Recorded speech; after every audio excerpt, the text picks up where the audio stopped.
एक बार एक कन्या के पिता ने शर्त रखी कि हम शादी तो करेंगे, उसी दूल्हे से करेंगे, लेकिन शर्त यह है कि बारात में कोई बूढ़ा आदमी नहीं आना चाहिए। युवकों ने कहा कि ठीक ही है, ये बूढ़े क्या करेंगे ब्याह बारात में, यहीं बैठ के राम राम करें, भजन करें, घर में रहें, काहे को, और विवाह में क्या हम लोग सब जा ही रहे। वृद्ध मान गए, पर दूल्हे का जो नाना था वो बोला ना ना हम तो चलेंगे, हमें तो ले चलो। नाना वो लोग कहते हैं कि बूढ़ा दिख गया तो बारात लौटा दी जाएगी।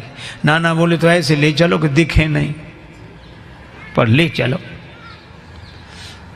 किसी तरह इंतजाम किया गया, गाड़ियों में जहां सामान रखते हैं उसमें ही नाना को किसी तरह छिपा कर ले गए। बारात पहुंची, कन्या के पिता ने अपना एक आदमी भेजा, देखो कोई बूढ़ा तो नहीं आया है।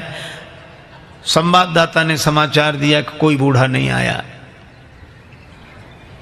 तो कन्या के पिता ने एक शर्त रखी कि हम विवाह के लिए तैयार हैं, पर बारातियों को हमारी एक शर्त पूरी करनी पड़ेगी। गांव के बाहर जो नदी बह रही है उस नदी में पानी की जगह शुद्ध दूध बहाओ तो हम विवाह करेंगे। अब बहुत अकल लगाई लड़कों ने, नदी में पानी की जगह शुद्ध दूध, इम्पॉसिबल, असंभव। तो कहा चलो बारात वापस ले चलें। बारात वापस लौटने लगी। किसी ने कहा बारात तो लौट ही रही, नाना के काहे को प्राण ले रहे हो, बाहर निकाल ले। नाना से कहा कि निकल आओ। नाना बोला क्या बात है, वो कहा अब तो बारात ही वापस जा रही है। कहा क्यों? कहा वो कहते हैं कि नदी में पानी की जगह शुद्ध दूध बहाओ। नाना मुस्कुराया कि छोटी छोटी बातों पे कहीं बारातें लौटती हैं। लड़के बोले नाना दिमाग खराब है, छोटी बात है, इतना दूध कहाँ से आवे और नदी में, और ये और फिर शुद्ध कैसे रह जाएगा, दूध पानी में डालोगे तो ये। वृद्ध ने मुस्कुरा कर कहा कि जरा सी बात है, तुम जो कन्या के पिता की ओर से समाचार लेकर आया था उसी के द्वारा तुम समाचार भिजवा दो। क्या? कि दूध का इंतजाम हमने कर लिया है, शुद्ध दूध बहा देंगे, इतना नदी भर जाए उससे भी ज्यादा दूध हमारे पास है, लेकिन हमारी भी एक शर्त है। क्या? कि नदी का पानी खाली तुम करा दो, दूध हम बहा देंगे।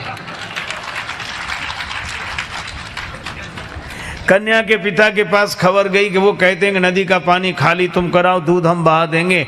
कन्या का पिता बोला जरा अच्छी तरह छानबीन करो, बारात में जरूर कोई बूढ़ा आया है, नहीं तो।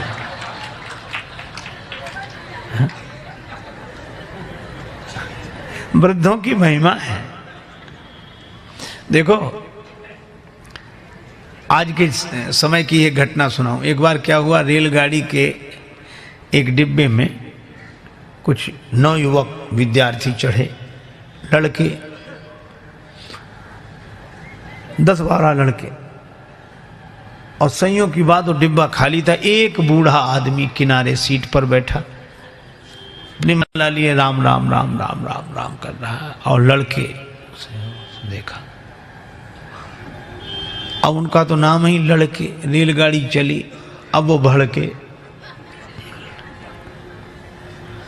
नाम ही लड़के, जहां जाए वहां से लड़के आए, घर में रहें तो लड़के, बाहर जाएं तो लड़के, इससे लड़के उससे लड़के। अब रेलगाड़ी चल रही थी, वो 10-12 लोग लड़के बोले कि बड़े बोर हो रहे, कुछ करो। कहा इसमें क्या करोगे, बैठे रहो आराम से। कहा नहीं कुछ तो करो। कहा क्या करें? कहा जंजीर खींचो, गाड़ी रोको। अरे कहा देखते नहीं 500 रुपये जुर्माना और 6 महीने कैद, साफ साफ लिखा, या दोनों हो सकते। तो कहा हम लोग इतने लोग हैं, 500 रुपये इकट्ठा नहीं कर सकते। कर ले। कहा फिर जंजीर खींचेंगे। अब 500 जरूरी थोड़े, किसी ने 100 दिए, किसी ने 200 दिए, 1200 रुपये हुए। और 1200 रुपये उनमें से एक मुख्य आदमी था, उसके लड़के की जेब में रख दिए और कहा कि अब जंजीर खींचो। पहले तो पैसा लगेगा नहीं, लगेगा दे देंगे, पैसा है तो पास में, खींचो। तब तक एक लड़का बोला एक नया पैसा नहीं लगेगा, जंजीर हम खींचेंगे, गाड़ी रुकेगी, अधिकारी आएंगे, नाम इस बूढ़े का लगा देंगे किसने जंजीर खींची। अब बूढ़ा बेचारा बहुत हाथ जोड़े कि भैया हमने आपका क्या बिगाड़ा बच्चों, हमें काहे को, अरे ऐसा मत करो। लड़के बोले बड़ा मजा आएगा, ये गिड़गिड़ाएगा। कुछ लोगों को इसी में मजा आता, पर पीड़न रति, दूसरे को दुख पहुंचाकर सुख पाना। और अंत में यह हुआ कि लड़कों ने जंजीर खींच दी। मुख्य चेकिंग थी, अधिकारियों को लड़के ही बुला लाए। इस बूढ़े ने जंजीर खींची, इस बूढ़े ने जंजीर खींची। अब वृद्ध बड़ा हैरान कि अगर हम कहें भी कि हमने जंजीर नहीं खींची तो मानेगा कौन? ये 10-12 लड़के और सब हमारे बारे में यही कह रहे हैं कि जंजीर खींची। तो उसको भगवान ने ऐसी प्रेरणा दी, अधिकारी ने डांटते हुए कहा, तुम वृद्ध होकर शर्म नहीं लगती, जंजीर क्यों खींची? बूढ़ा बोला, साहब जंजीर तो खींची पर मजबूरी में खींची। क्या मजबूरी थी? हमारे पास 1200 रुपए थे, इन लड़कों ने छीन लिए, इसकी जेब में रखे। अब तो बूढ़े के सामने ही गिने गए थे रुपए और रखे गए। अधिकारियों ने जो देखा तो उसकी जेब में रुपए मिल गए। ईमानदारी का जमाना था, बूढ़े को 1200 रुपए मिले और शाबाशी दी गई कि बड़ा साहस का काम किया, बहादुरी का काम किया।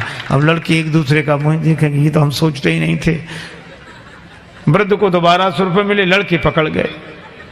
अगले स्टेशन पर गाड़ी रुकी तो पुलिस वाले लड़कों को पकड़ के ले जा रहे थे। तो खिड़की के पास से निकले तब बूढ़ा अपनी सफ़ेद दाढ़ी पर हाथ घुमा के बोला, ये बाल ऐसे ही थोड़े सफ़ेद हो गए, बड़े आए थे हमको फंसाने के लिए। तो ये कहानी है, पर ये कहानी भी संकेत देती है कि वृद्ध के पास जो अनुभव होता है वह युवक के पास नहीं होता। ये बात अलग है कि अनुभवी वृद्ध के पास शक्ति, सामर्थ्य, जोश, उत्साह नहीं होता, वो युवक के पास होता है। तो युवक अपने उत्साह का उपयोग वृद्धों के अनुभव के आधार पर समाज और राष्ट्र के निर्माण में करे, यही हनुमंत कथा का संदेश है।